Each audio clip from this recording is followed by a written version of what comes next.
I've created the best preset pack for Hardstyle Leads, and you don't have to take my word for it. Hundreds of producers are already using this pack as their go-to source for lead sounds, and the leads people make are genuinely insane. But what most people don't know is how much work actually went into making a pack like this. So in this video, I'm going to take you behind the scenes of how this preset pack was made, from the very first preset to the finished product. I'm going to walk you through the decisions I made along the way, and we're going to find out what sets this preset pack apart from everything else out there. Let's get into it. So when I initially decided to make a preset pack, I obviously wanted it to reflect the quality that I stand for. I didn't want it to be just another random pack in this space. There's enough noise out there as it is. And so I was thinking, what actually makes a good preset pack? Is it the variety of sounds, the quality of sounds? Is it how expansive the pack is? In my eyes, it's all of these, and this is exactly where most preset packs fall short, because they only focus on one or two of these things. With a lot of packs, the quality is there, the spread is there, but the library is simply too small. Or there's the version where the library is huge and the spread is huge, but the quality is so poor that you never end up using any of the presets. So already I had a plan to make my preset pack stand out. I would simply make it bigger, better, and make it cover more area than everything else. That would have been enough to make it a very compelling product. But I wouldn't stop there, because I could see more potential. What about quality control, like eliminating duplicates and fillers and ensuring mono compatibility? What about library organization, like naming and grouping sounds in terms of their role, their character, and their processing? And what about quality of life upgrades, like globally normalizing the tonal balance and volume of all presets so that when you switch between presets, the level stays the same? These are features that I had never seen in a preset pack before, and these things could take the value of the pack from 100% to 110%. It would be a lot of extra work, but it would also be a tremendous upgrade over the regular preset pack. And that was it. I had a plan.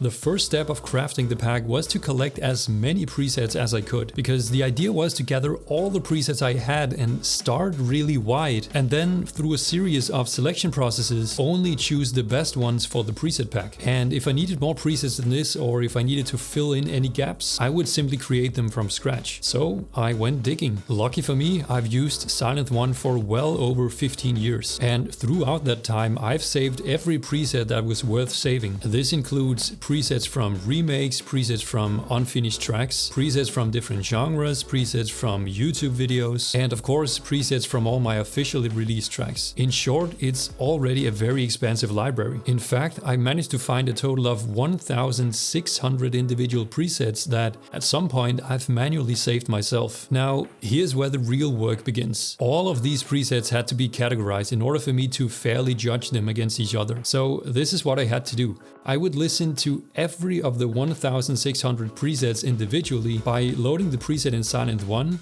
listen to it, and then put the file into the corresponding category.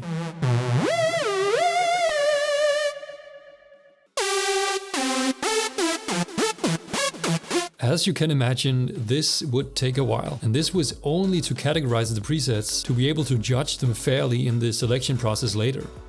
The next step was the selection process. This was probably the step that took the longest. So the goal here was to narrow down the presets to the most valuable examples. I didn't have a particular number or limit in mind. I just wanted to get rid of all the stuff that didn't matter, all the redundancy, and keep the presets that I would actually use myself. This is also where I'd identify and get rid of all the fillers and duplicates. So here's what I'd do. I'd open an empty project, and for every category, I'd load up all the presets within that category into that same project. This way I could listen to all the presets uninterrupted one after the other and quickly identify duplicates either by listening or by comparing the preset settings.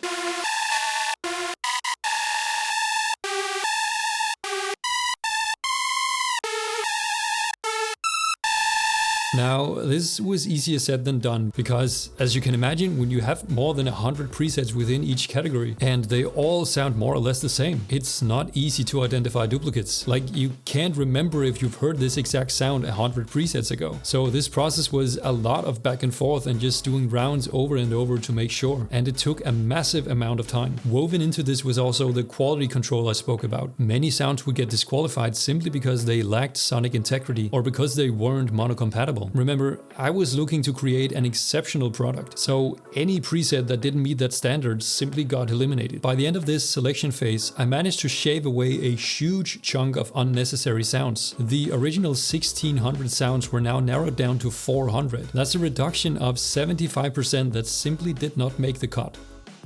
The next step was to build in progression within each of the categories. The ones who own my pack knows that the sound gradually evolves and become more and more processed within each category. And for the ones who don't know, here's what that means.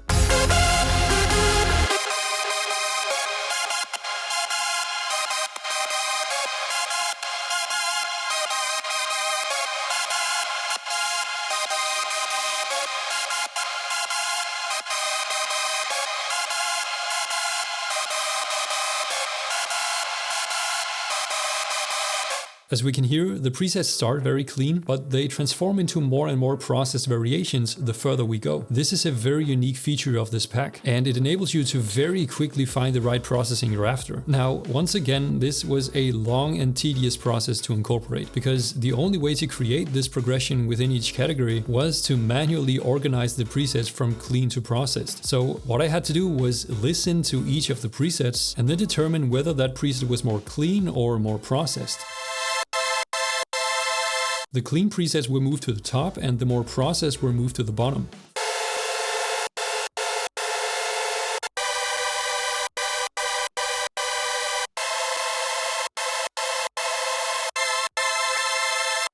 And at some point I would have a natural progression where the sound started clean and became more and more processed the further into the category you got.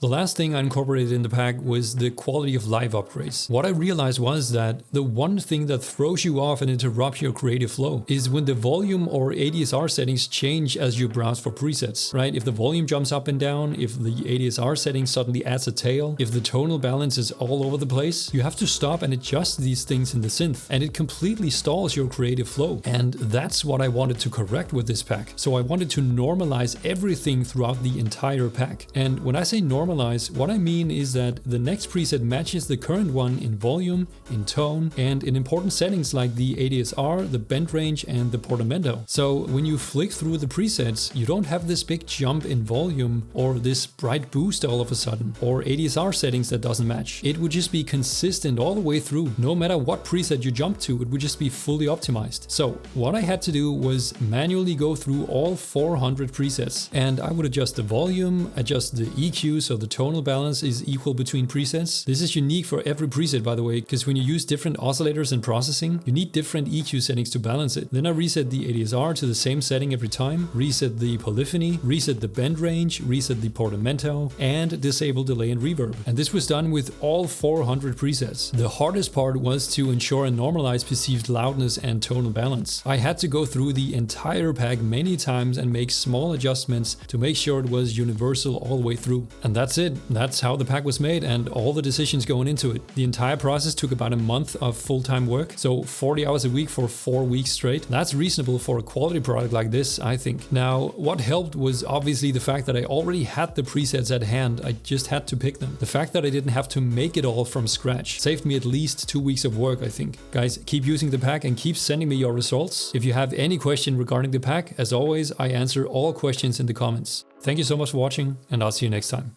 Bye.